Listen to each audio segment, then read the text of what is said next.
Hola, hola, ¿cómo les va? Esto es ISEL TV, el programa de televisión del Instituto Superior de Estudios Loma de Zamora. Hoy acompaño y soy acompañado por Luciana Landa.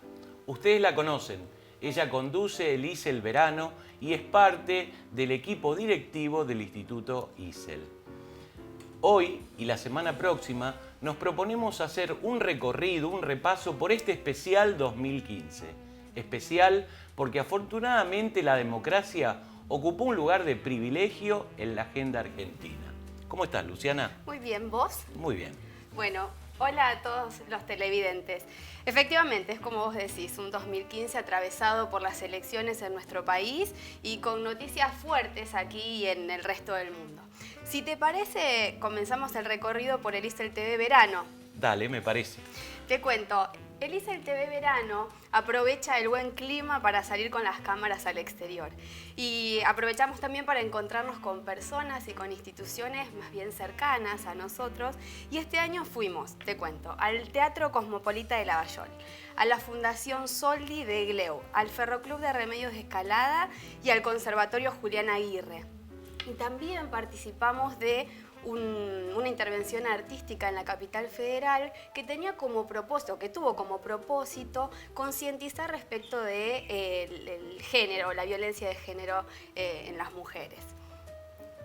No te olvides que algunas de esas entrevistas te contaron como protagonista en este piso.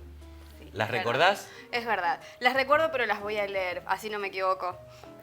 Mira, este año acompañé al doctor Federico Lorén Balcarce, autor del libro Seguridad Privada, la mercantilización de la seguridad en la Argentina, a la magíster Gala Díaz Langó, coordinadora del programa de protección social del CIPEC, al doctor Rubén Darío Quintana González, con quien conversamos sobre humedales y el proyecto Aprendelta, y recibimos a los compositores Eduardo Wilde, Fernando Curiel y Néstor Cirabolo, miembros de la Asociación Arts Contemporánea. Y ¿sabes qué, Juan Carlos? Este ciclo también, mientras Francisco hacía un poco de lío y nos pedía a los jóvenes hacer un poco de lío, nosotros lo íbamos siguiendo a través de los medios y se nos ocurrió entrevistar a la magíster Gabriela Azzoni, con quien conversamos especialmente sobre el valor de las estrategias comunicacionales en lo que sería el proceso de construcción de liderazgo. ¿Te parece si la escuchamos? Me parece bien. Me gustaría mucho preguntarte qué diferencia Francisco de otros hombres políticos. Claro que vos me vas a decir que depende de qué hombres y tenés razón. Podemos decir de la clase política en general a la cual nosotros estamos como acostumbrados, ¿no? Y ahí enganchamos con esto que yo te decía de las necesidades. Nosotros estamos acostumbrados a una clase política asociada a la avaricia, a la hipocresía, a la corrupción, a la necesidad de eternizarse el poder. Entonces, ¿qué pasa? En este contexto de saturación por este modelo, irrumpe Francisco con un perfil totalmente diferente, marcado por la sencillez, marcado por la austeridad, por la coherencia, que está justamente en esta proximidad entre el decir y el hacer. Entonces, inmediatamente se convierte en el ideal de líder para los seguidores. Entonces, ahí se ve claramente una sociedad saturada de estos modelos, ¿sí? Hace que los atributos de Francisco se conviertan en los atributos de un líder, y ahí se comprende los altos niveles de popularidad y de aceptación que tiene el Papa, y si vamos al último viaje, cómo se incrementaba esta devoción por el Papa día a día de su visita en los Estados Unidos, sobre todo, ¿no? Sí, coincido, contenido político en el mejor de los sentidos. Y conscientes de un año electoral, invitamos a la doctora en estudios políticos y en ciencias sociales, Rocío Annunziata. ¿Te parece si revivimos un momento de esa charla? Dale. Los votantes revisamos nuestro compromiso con aquellos que votamos y esperamos que ellos revisen su comportamiento para saber si pueden cumplir. ¿Esto alcanza para democratizar la democracia o para hacer más democrática la democracia? Me parece muy importante esta pregunta porque efectivamente creo que no alcanza. Te respondo también desde mi visión personal, ¿no? Esta idea de que el ciudadano vota y después espera que los políticos hagan lo suyo, me parece que no alcanza para ser más democrática la democracia. Y hay como una imagen de una división del trabajo político, ¿no? En donde los políticos se dedican a la política, los ciudadanos se dedican a sus asuntos privados y seleccionan a los gobernantes, pero después se vuelven a encerrar en su casa. Esta división del trabajo político es como ha sido siempre parte de lo que se llama en teoría política las teorías elitistas de la democracia. Yo creo que la democracia tiene que ser más exigente, ¿no? Tiene que ir más allá de las teorías elitistas de la democracia y más exigente tanto para los políticos como para los ciudadanos. Para los políticos creo que más que ver si, por ejemplo, pueden cumplir lo que dicen que van a hacer, lo que prometen, lo más importante, me parece, es mantener abiertos los canales de comunicación con la sociedad. Es escuchar, es justificar sus acciones, es no aislarse, digamos. Eso me parece que es lo más importante, porque efectivamente en sociedades inciertas como las nuestras, no siempre se pueden cumplir los programas, por decirlo de alguna manera. Pero a la sociedad le importa, justamente como no siempre se pueden cumplir, o a veces no hay programas, no hay propuestas como promesas electorales, entonces a la sociedad sí le importa ser escuchada, porque muchas veces las decisiones que hay que tomar se toman en un terreno de incertidumbre. Entonces frente a eso, la comunicación con la sociedad me parece importante. Y del lado de la ciudadanía me parece que el ciudadano tiene que tener un rol más activo, que el rol que le da, por ejemplo, una teoría elitista de la democracia, que es solamente seleccionar a los gobernantes. Pero es algo que se da efectivamente en la actualidad, ¿no? Que hay distintas formas, una pluralidad de formas con distinta intensidad de actividad ciudadana, ¿no? Hablamos ahí de participación, militancia. Exactamente, hay una pluralidad de formas que todas son válidas y todas se dan actualmente, ¿no? Por ejemplo, participar en manifestaciones, tanto de apoyo a determinada medida como en rechazo de determinada decisión, por ejemplo. Sentar una posición y difundir una posición en las redes sociales. Es ser como un autoperiodista, ¿no? Eso también es involucrarse y participar. Participar en foros deliberativos, justo en el ámbito local, como decíamos antes, en la solución de los problemas del barrio, o militar en un partido político, en una fuerza política, en un movimiento.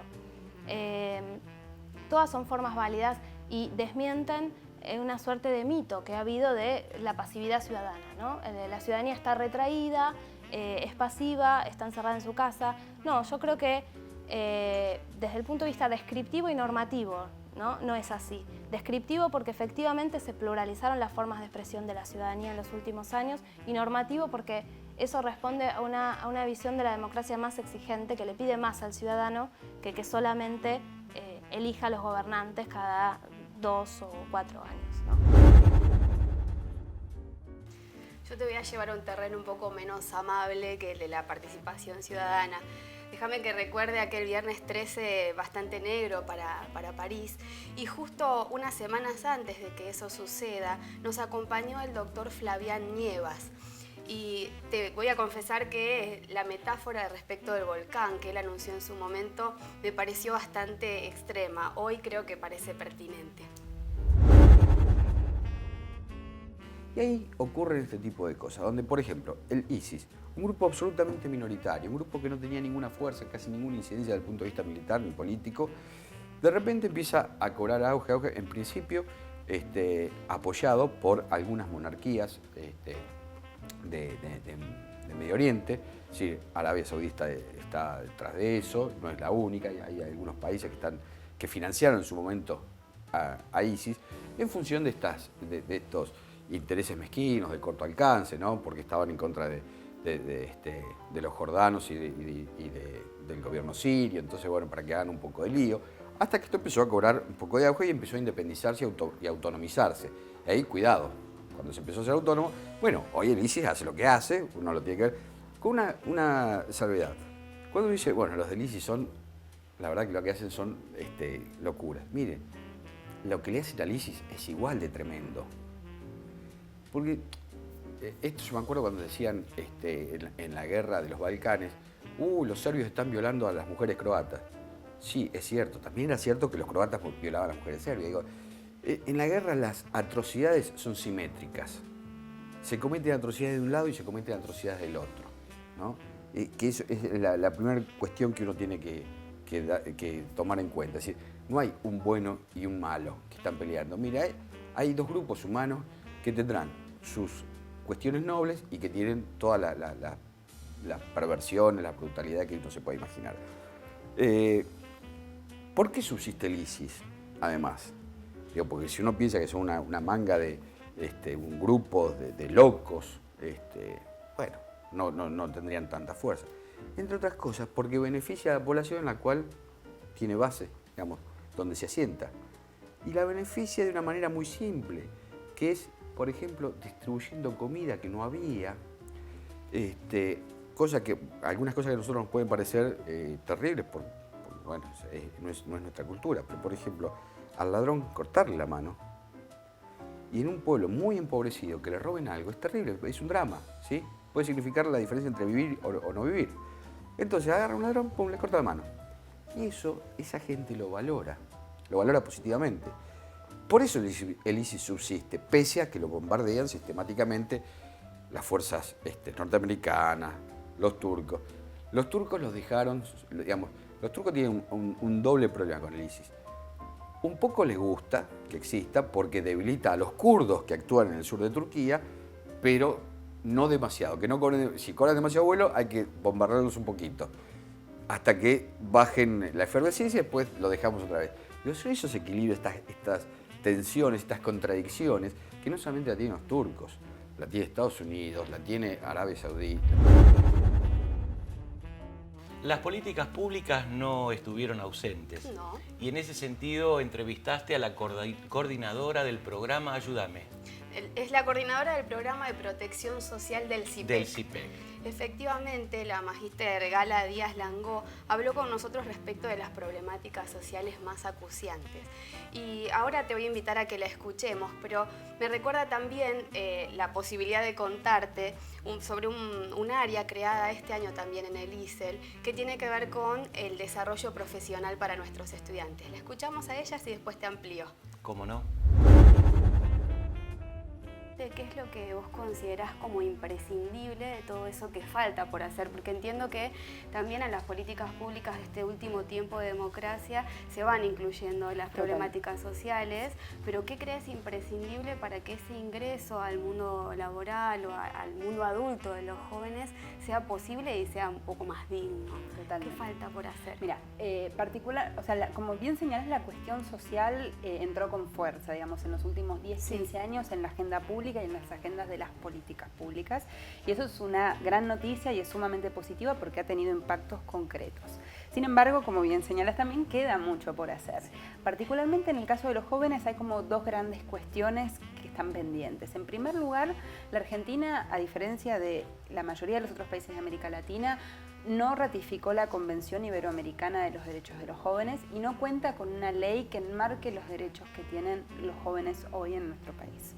Entonces creemos que es fundamental avanzar en una ley integral y federal de los derechos de los jóvenes que genere consensos a través de las fuerzas políticas y que también tenga un enfoque que abarque las diversas problemáticas que enfrenta un joven en su transición hacia la vida adulta.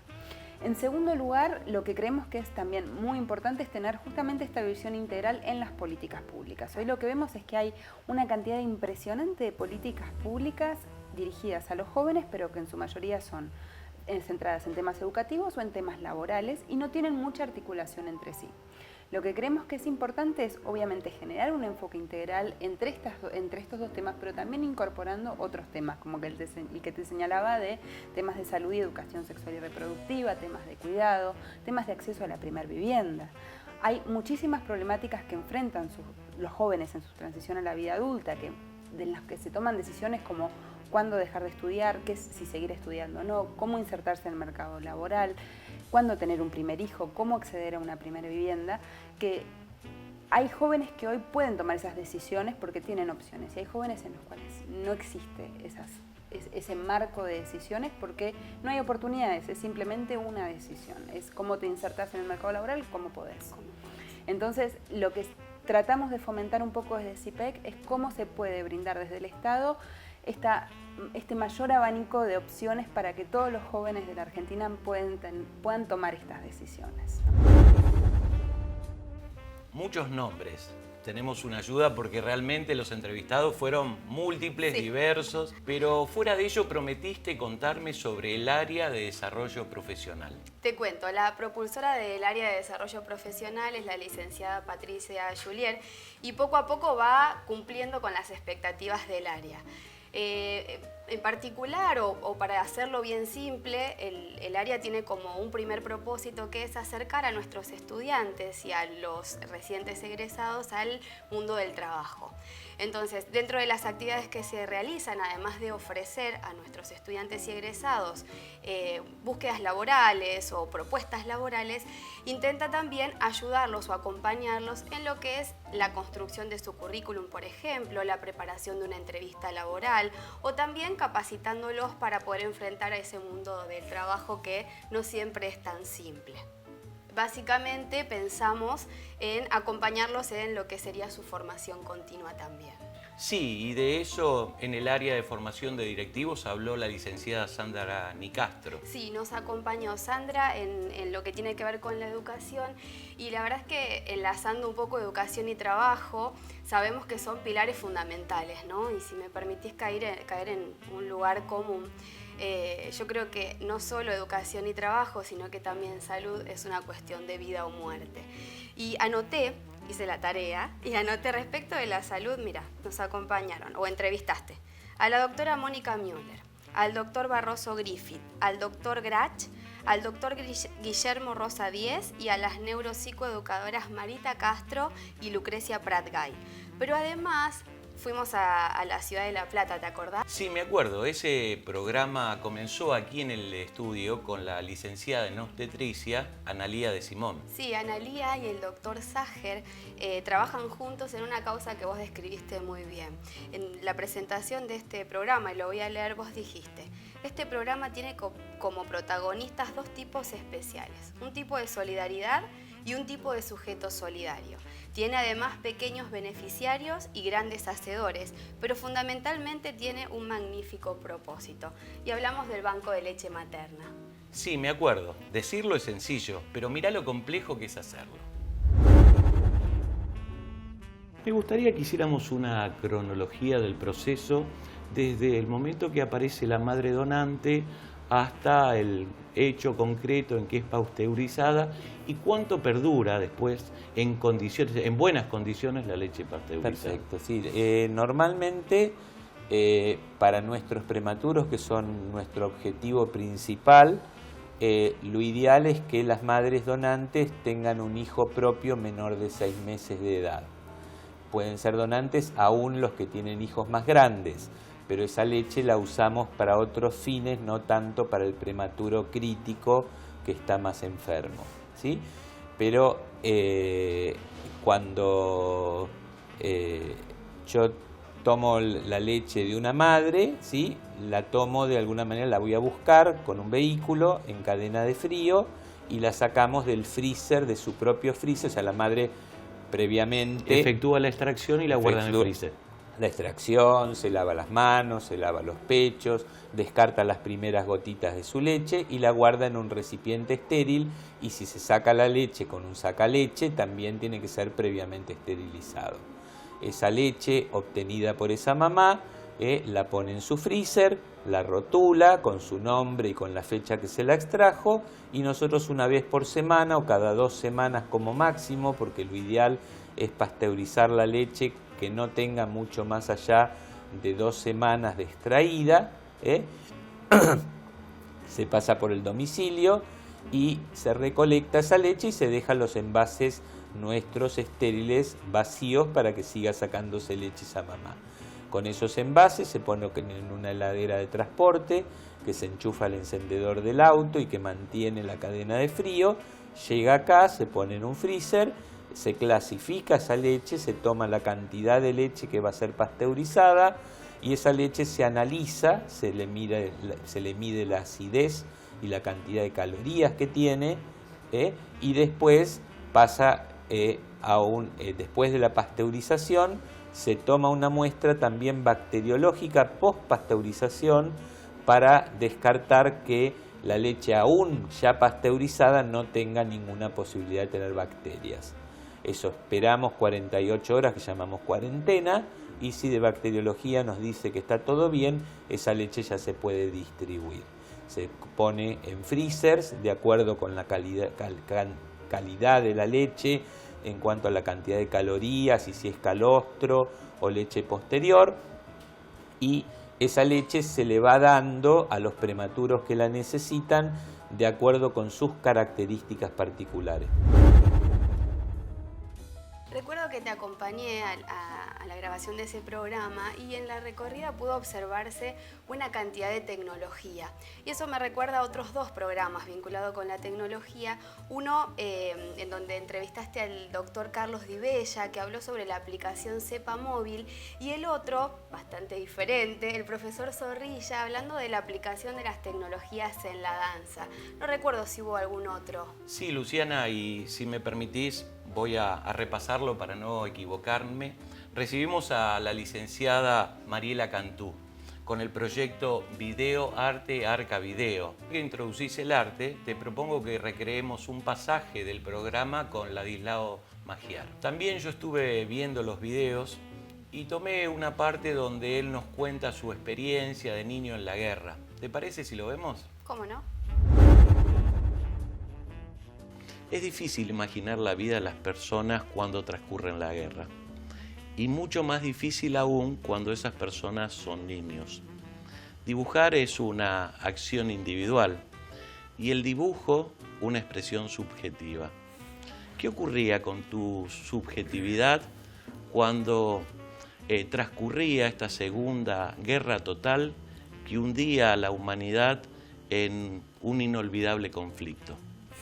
Mira, antes que nada quiero agregar una cosa. Incluso cuando ustedes me propusieron el tema, que por supuesto es muy motivador, pero lamentablemente hasta me tiene que dar un poco de vergüenza, porque uno dijo, bueno, después de la Segunda Guerra, nunca más. Si uno ve que en el mundo sigue y sigue la guerra, entonces hablar de mi guerra me da casi un poco de vergüencita con todas las barbaridades que están ocurriendo. Pero, ¿me permitís agregar algo? Sí. Y disculpame por la interrupción. No, por favor. Decirle a aquellos que nos están viendo que vos sos nacido en Budapest y naturalizado argentino. Sí, así es. Así es. Bueno, volviendo a tu pregunta, yo no tenía conciencia. Sabes que mucho tiempo después yo tomé conciencia de lo que estaba ocurriendo. Para mí era natural. Para mí era, determinada hora, sonaban las sirenas de la intendencia, a ver que era un sótano absolutamente precario, y qué sé yo, y todo eso para mí era natural, era casi, no era un juego, pero yo me sentía protegido por los adultos, qué sé yo, por Dios, no sé cómo es. Yo creo que era un poco sentirse protegido por los adultos. Y esto es lo que me tocó, nunca me lo planteé. Acá con el proceso empecé realmente a tomar plena conciencia. No es que lo tuviera, pero era como casi un desdoblamiento. Incluso yo ahora lo miro como, ese era yo. Como que me cuesta ponerme en ese lugar. La verdad que emociona y me obliga a hilarlo con otro programa que habla de niños, o mejor dicho, que le habla a los niños.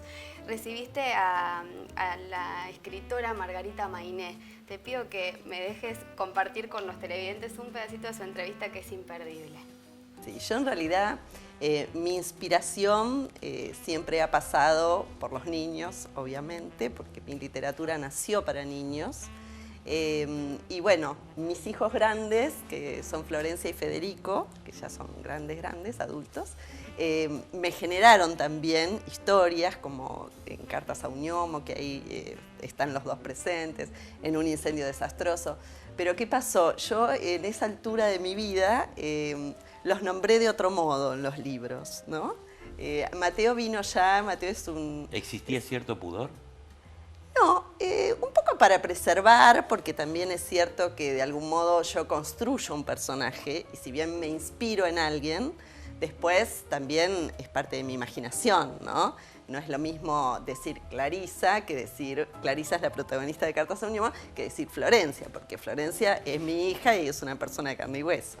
Lo que pasa es que Mateo ya llegó cuando yo tenía 42 años y ya había perdido todas las chavetas, digo yo, y le puse Mateo a esta colección. Pero de hecho, los 4 episodios que hay en los libros de Mateo son 4 episodios que vivíamos en casa, ¿no? Como el hecho de que él quería la luna, cada vez que había luna llena, él quería que le bajáramos la luna, y la verdad es que su papá se la hubiera bajado si hubiera podido. Nos tenemos que despedir, Lu, te dejo el cierre. Bueno, será hasta la próxima semana y como decimos siempre, te deseamos tiempo y buena vida. Y larga. ¿Pueden ser los dos? Las dos cosas. Bueno, hasta la semana próxima.